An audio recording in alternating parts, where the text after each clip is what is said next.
Yeah. All right, we're having a great conversation here about what's going on behind the scenes of the World of Outlaws, and we've got Scott Schweitzer. I'm Louis Amestoy. We've got Jason Galvin from Channel 17, and we got the one and only Mike Griffith over there in the corner, and John Farron's over here knocking things around. I'm the only one who has to deal with you on a daily basis. I know, it's really too bad. That should be hazard pay. Absolutely. Hazard pay. Absolutely. It should be hazard pay.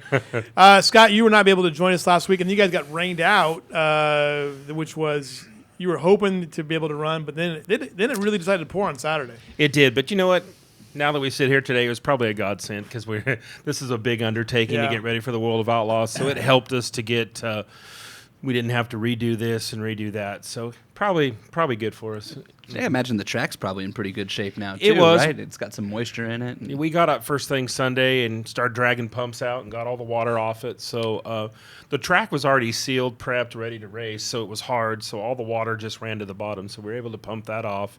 And matter of fact, this morning we were finally back on it where we weren't causing any ruts and just a little bit of light prep, and we'll be ready to go. This show coming up, and you've kind of hinted at this for a while that you really want to be able to do this show. Again, going back to what does it mean for Bakersfield Speed? What does it mean for you to be able to do it? It's just the exposure that we're gathering, from this event, all from social medias and different media outlets that are getting the exposure for it. And that was huge. And it's been so long. And like I said earlier, the first show we did was just basically a track rent. Yeah. So for us to go ahead and take this on ourselves. Yeah, because didn't you have to get up like at 3 o'clock in the morning to be on another TV show this morning? Is that what happened? Yeah, I was up pretty early. I hope he wasn't up at 3. I wasn't even up at 3. I'm not used to that stuff anymore. But yeah, it's been good. We're looking for the exposure and, for the fans and people. Everybody knows about the World of Outlaws. Right. So be able to bring them here, we're just excited for the fans. All right, so you were not able to. You were busy last week with meetings, and I think we wanted to kind of recap a little bit where we're at. Griffith, I don't know if you have any thoughts about what's been going on here, but again, it's been fun. Everything is competitive again. The parity in your divisions, other than Lonnie Spiller cleaning up, it's been an interesting season so far. It has. Started out to a great year. And while I have the chance, I just want to congratulate Brad and Tina Pounds on the birth of their twin boys. So, twin boys. Yeah, Holy twin smokes. boys. And don't know if Brad will be racing for this big event Friday, but yeah, we got two more little dirt I have a guys. feeling Brad will show up. Brad's going to find a way. Yeah. Tina might kick him out. Real quick, I think we got a slide of the if Chris can show it, of the trophy that. Yeah, this is so the cool. World of Outlaws. I saw this pop up on Facebook and immediately started looking for a car to rent. Yeah, and it's not only that trophy's going to the winner of the World of Outlaws race, but also your other two divisions are getting a like one. Yeah, we have one for the modifieds and the stock cars. They're a little bit different. This one obviously has got the billet aluminum logos for the Craftsman series, and it's got the wrench on it and all that, and the hat on top of the skull. But yeah, we just kind of wanted to do something different, and that's cool. This thing crazy, Is that that's not quite well? I mean, it's almost as cool as the Bud Nationals guitars. I mean, it's, yeah. These are pretty cool and turned out real well. It's kind of the theme right now, doing something different with trophies, and racers are really excited to carry something unique. So this one, I don't think one guy's going to be able to carry it. It's pretty heavy. So. Scott was telling me that Chris Kearns kind of put this at the forefront of getting these trophies together. Chris runs the among other things, the mini dwarf races and stuff on the Sundays out there at the Speedway. No, he's a hero then on our books then. Because he runs the mini dwarf races. That makes him a hero. Because he's got that much patience.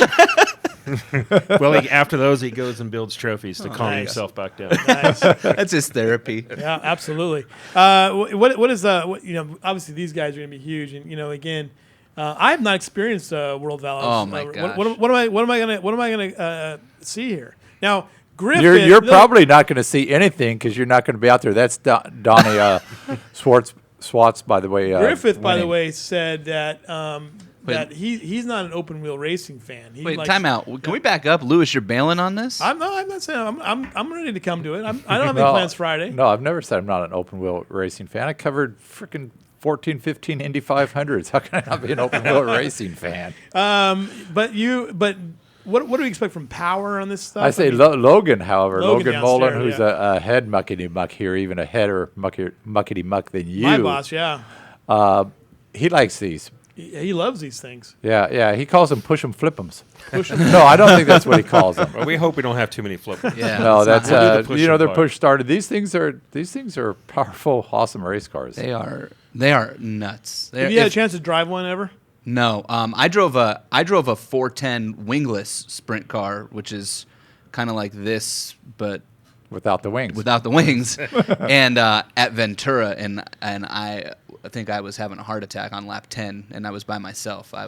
It was out of control. These things are nuts. This is like it's like somebody put an Indy car on a dirt track. I mean, like wherever they turn the wheel and want to go, because the wings make so much downforce, they'll go. And I mean, it's a dirt car, so they slide through the corners. You get your typical dirt stuff. But when that's like the one big difference with these things is even when the track dries out and gets slick or whatever, if somebody turns the wheel and puts their foot on the throttle, the car's going to go. And that's I think what's really cool about these things is if you get dry nights or whatever, we've all Right. seen it. The modified slide around, they can't get the power down. The wingless sprint cars can't get the power down, and it gets kind of spread out and stringy.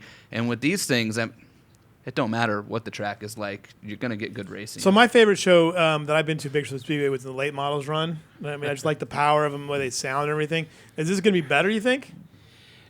This is something that if you've never experienced it, you Yeah. need to experience All it. right. It's like Jason said, it's just amazing when they step on the gas. It's almost like they're slot cars Yeah, out there, totally. because they go around so fast and they're not squirrely, they don't move, and they just go constant. It's amazing. And then you put a pack of them out there, and they're not banging, they're not touching each other, and it's just the I'll fastest tell you what it thing you'll reminds me see of, out there. right? It's to me, it's like I grew up in drag racing, right? Griff, tell me if I'm wrong on this. It's like when you have somebody who's been to a bunch of local drag races and they've seen all the Novas and Chevelles and whatever run down the track, and maybe they've seen like a pro stock car or something like that, and they're like, oh, these are cool. And then you take them to a drag race and a top fuel dragster comes to the line for the first time and does the burnout, and Yeah. they turn and look at you like, uh-oh. And then it leaves, and they like want to go potty and fall on the ground.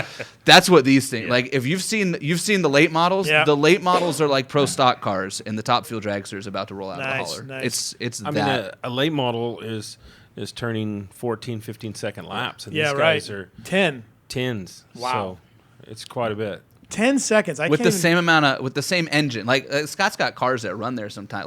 Like I think some of the lightning sprints and stuff are probably quicker than the late Right. models at times. Absolutely. But they don't. That's just because they don't weigh anything. Right. These things have the same horsepower as the late models. Now, the show, though, we're not going to just have the World of Outlaws. You got other things planned, Yeah, too. we still have IMCA modifieds and IMCA stock cars. So, these guys will run their heat races, and then we'll bring our local guys out. So they're still getting to see some of our local racers race And along with you them. anticipate a pretty good car count for the day. For the night. Yeah, absolutely, because it's the chance for our local guys to race in front of a big crowd and with the exposure and be down in their pits, park next to a Donnie Schatz and those guys. Right, So, right. yeah, it's a cool deal. They do it in Vegas at the beginning of the years, and they always take modifieds as a support group. So we'll have them here. It'll be a good night. All right, so the World of Outlaws returns to Bakersfield Speedway the first time in 11 years. 11 years. 2005 was the last time they were there. Griffith will be there. I'll be there. I will probably have to come out there with Griffith and take a look at it. So put me on the list there. I'm gonna experience this. Mark this down. Amastoy's going to a race. I'm going to a race. I have not. Well, I've been to the March meet. I've not been to. I think your wife's kind of keeping you a little closer this year. She's finally done with your shenanigans about being gone every Saturday. I mean, know. you spend the entire fall with Jeff Evans. Come on. I know. I got to get out with you and spend some time with you, and at Bakersfield Speedway, which is one of my favorite places to go see a race. So for sure. All right, I'll take a quick break. We'll be right back with more here on the Bakersfield Motorsports Power Hour. We got Kern County Raceway Park coming up next, and then we'll follow it up with Auto Club Motor Raceway.